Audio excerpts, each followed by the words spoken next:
Ladies, gentlemen, boys, girls, aliens, trolls, and other assorted internetites, my name is Joby1 and welcome.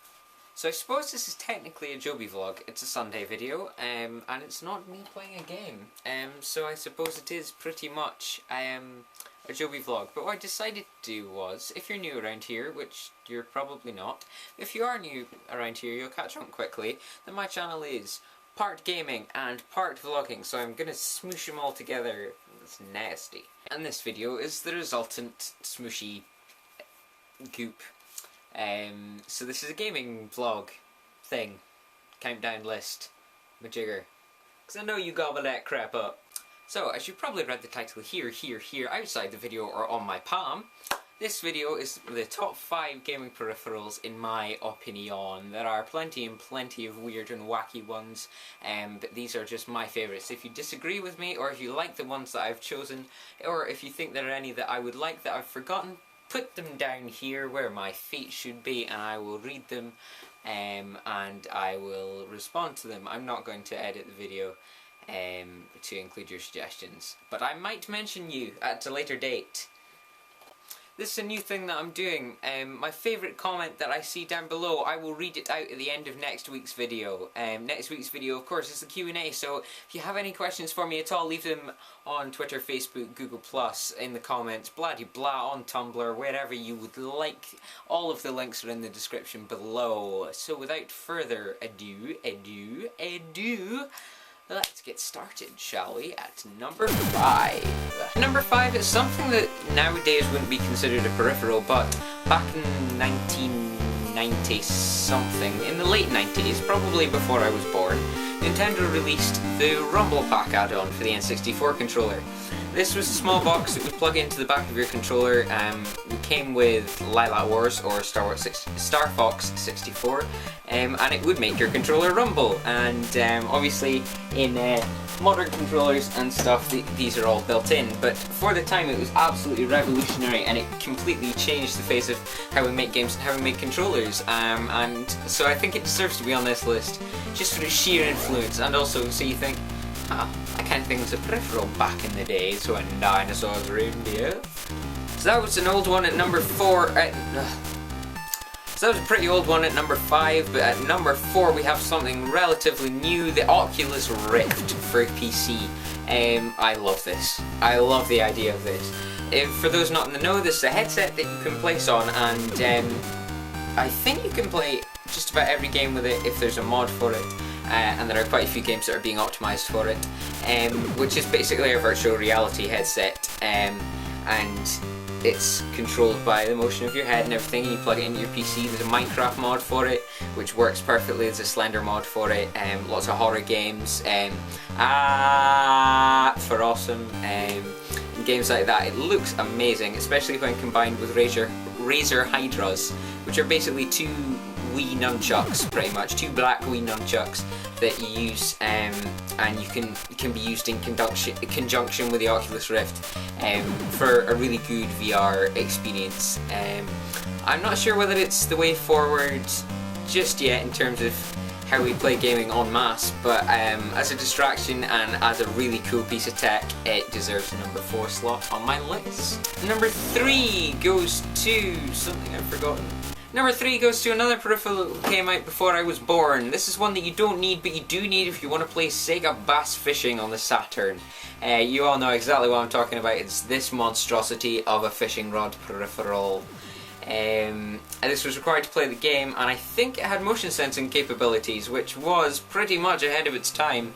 I think you could pretty much only use it for Sega Bass Fishing, but if you were into your bass fishing, oh, are you in for a treat? And everybody loves a bit of bass fishing now and again, right? Nevertheless, it's a cool peripheral, and just the absolutely mental design for it, and the failed redesign on Wii, which didn't look quite as good, it deserves a number 3 slot.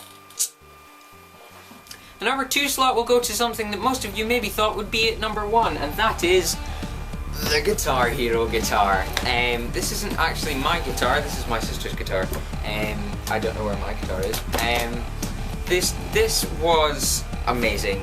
Just the way that it felt like a proper guitar, and you could strap it on, it had the buttons, and you play along to all these rock songs, and you had the strum bar and a whammy bar and everything, and some of them you could tip to activate star power and things. It really made you feel like you were playing the guitar, and it actually made the game easier than playing on a controller would be. Because have you ever tried playing Guitar Hero with a controller? Don't. It felt natural. It's light. It's got a good quality strap on it. The strum bar feels satisfying. I would pick the original Guitar Hero ones over the Rock Band ones, because for me the strum bar feels a bit spongy, and I also don't like that the buttons are flush with the rest of the neck. But that's just my personal preference. So the Guitar Hero controller clinches the number 2 slot. I know that you might have thought it would have been number 1, but no. Number 1 goes to something a lot more special. Also used for a rhythm action game. This was for a GameCube game, so pretty much 4 people have probably bought it, but you 4 people, you are the luckiest people alive. I saw this peripheral in a shop in the city close to where I live, and I was this close to buying it despite its £30 price tag. It was heaven to see it in real life, and it is the Donkey Konga bongos. Yes!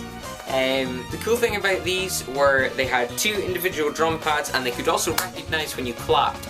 So when you were playing the game, you would drum along to the beat, and then there were certain sections where you had to clap, a bit like the foot pedal on Guitar Hero drums.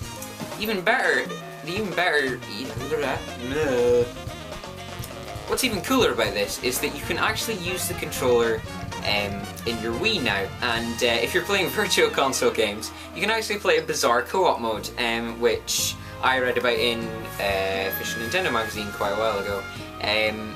If you have the bongos plugged in, one bongo is the B button, and the other is the A button. So if you're playing Super Mario Bros, the original on Virtual Console, if you hold down one of the bongos, you would sprint, and you would tap the other one to jump.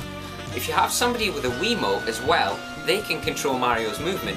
So you could actually play co-op Super Mario Bros with one person moving and the person with the bongos doing the sprinting and jumping, which I think is absolutely fantastic. So not only is it a fantastic bongo-shaped lump of plastic that can detect while you're clapping, you can also play co-op Mario with it. Way before New Super Mario Bros. And that's a beautiful thing. Many deaths will occur, there will be blood. I hope you enjoyed this week's video. I decided to do something a little bit different. Thanks to Carolina for giving me the idea for doing top 5s and stuff. If you enjoyed the top 5, let me know down here. I will pick my favourite comment and I will read it out and give you a shout out when I'm doing my Q&A, my second Q&A next week. Get your questions in, please. I need enough to actually do a video. You can leave them anywhere in the description. All of the links are there. They're all bit.ly links, so I can see if you've clicked them. Yeah, I hope you really enjoyed watching. Thanks so much for being here, and also for watching to the end. Well done, you. Yeah, I reckon that's about it. Dynamicism. What are you?